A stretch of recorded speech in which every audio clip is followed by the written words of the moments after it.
Hello everyone. For those who don't know me, my name is Alicia Harris. I'm a mama, HR advocate, and I'm co-founder and CEO for Plantly. Plantly is an insurtech startup on a mission to modernize health and wellness benefits through the power of AI. Welcome to our episode, Workplace Wellbeing, on Redefining the Workplace, powered by Plantly. Today I want to talk about the pressure of an increasingly demanding work culture and how this is actually one of the biggest challenges of our society's mental health. A healthy work-life balance means different things to all of us. It's not just splitting your time 50-50 between work and life, but to actually make sure you feel fulfilled and content in both areas of your life. A healthy work-life balance might look like meeting your deadlines at work while still having time for your friends and family and those extra hobbies. Actually having enough time to sleep properly and eat well. That's a big one and that's a must. Not worrying about your work while you're at home. All of this is great. Some of it may be challenging if we have some of the following, like carrying responsibilities, a demanding job, or maybe some health difficulties as well. So how do we know if we actually have a work-life balance culture at work? And how do we know if it's healthy or not? Managing work and home life has become much more difficult based on what we are experiencing and what we have experienced these past 2 years. There is dual-sided pressures to actually meet the rising expectations for many employees, both at work and home. On the other hand, there is also pressures to do more at work, to take on extra tasks, or even to move in unfamiliar roles due to company pivots or cutbacks. On the other hand, there is increased expectations of actually juggling more complicated home lives, especially if you have school-age children who are involved. This actually means that our lives are actually more fragmented more than ever.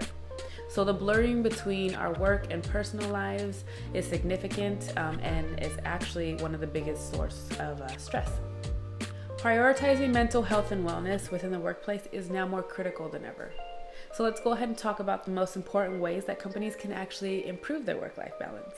Oh, and for some of those actually wondering if you actually have to worry about improving work-life balance for your workforce, yes, this is definitely an employee's responsibility. It is our responsibility to actually promote a healthy work-life balance, especially now that our workforce is in different areas and they're working from home, and where it's also easy for them to overwork. So one of the most important ways to improve balance is to build a culture where employees feel supported and respected. If there is a strong psychological contract between employees and their employers, they actually perform better and they demonstrate higher commitment to the organization. And for those of you who don't know what a psychological contract is, it is just a non-tangible agreement between the employees and the employers that actually indicates a high degree of empathy, trust, respect, fairness, and compassion, and objectively in how they're actually treated. So despite the importance of supportive and caring cultures, reports actually show that only 31% of employees strongly agree that their employees or employers, care about them as a person. However, 1 in 3 left their job because they did not feel cared for. And actually 1 in 5 left because they did not feel someone supported their well-being. So how do we fix this? Allowing employees to actually have a flexible workday or hours is very critical to encourage a healthy work-life balance. This day and age, being able to create adaptable work environments to help build resilient teams, there are several options to doing this. So one option is actually to having weekly hour requirements, but allowing our employees to vary how they work each day, just as long as they do reach the required total at the end of it. There are several options to do this. One is actually having weekly hour requirements by allowing our employees to vary how many hours they work each day, just as long as they do reach that required total at the end of it. Another option is to emphasize on the results of the completed task, project, product, instead of actually focusing on the hours worked.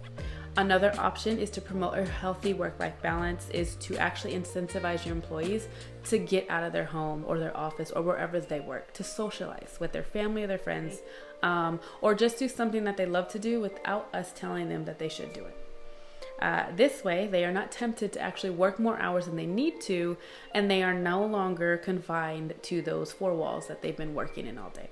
This is a cause of social isolation, and we definitely do not want to get any employee, let alone our whole workforce, to that point, because then once you do, you actually open up a whole nother can of wellness issues that we do not want to reach.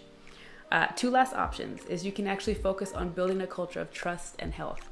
Transparency is key. I cannot stress that enough. Transparency is key. And while I know employers are not able to share everything with their teams, they can provide them with the information that they need to see how their work is actually contributing to the company's mission. An integral part of work-life balance is actually promoting health and wellness. Setting and modeling boundaries between work and home hours, so employees don't feel that they must always be on all the time. Encouraging employees to actually take frequent breaks. Getting them out of the house or the office, doing an activity of their choosing. That's a big one. Leaving the option to your employees. This all helps boost energy, concentration, decrease stress, and actually set the perfect tone to encourage employees to have a work-life balance. So if you are looking to promote a work-life balance, which we all should, here are some key takeaways from today. You want to build a culture of care. You want to build a culture of flexibility. You want to build a culture of trust and health. Those are all good and will actually get you to where you want to be when it comes to actually implementing and rolling out and actually modeling a work-life balance for your employees.